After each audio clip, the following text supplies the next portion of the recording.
Jason, people are asking in the chat about Jaden Davis and what you expect out of him this fall as he's trying to make a bit of a reversal on what he's shown us in the past.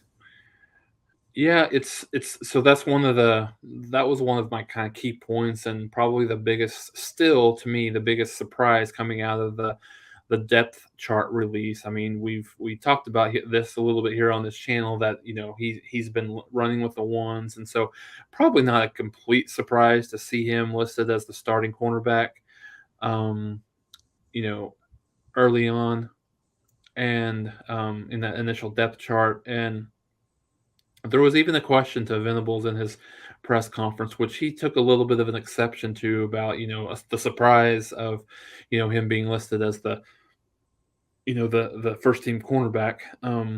And but yeah, I mean, I think it's a surprise to all of us. As I mentioned, he was probably would have been my fourth or fifth,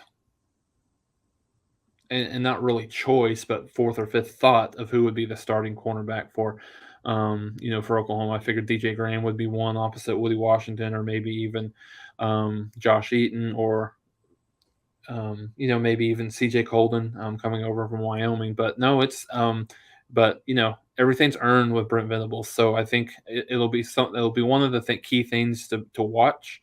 UTEP has a couple of pretty decent wide receivers, so it'll be interesting to watch and see, what that looks like, because I think he'll be challenged a little bit. But all signs point to him having a completely rejuvenated season, or at least preseason here. So we'll see how that goes. I mean, but if he starts to struggle, starts to not tackle well, and gets lost in coverage from time to time, then we'll see how tight of a string he has.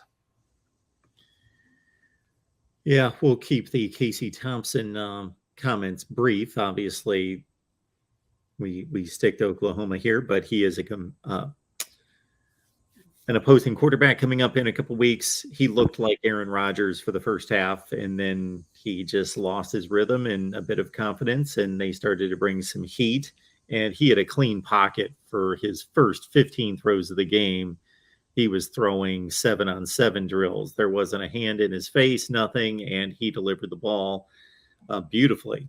Then they started to get a little pressure, and I was impressed because the first handful of throws in which he got pressure, he was still delivering the ball on time and on the money. But then I think things just started to go south, and he's not an NFL quarterback as of yet. And so the law of averages caught up with him, that he wasn't going to stay that hot for that long. And the rest of the game started to deteriorate around him, and maybe that affected his play as well. But certainly Oklahoma is going to run into a capable quarterback.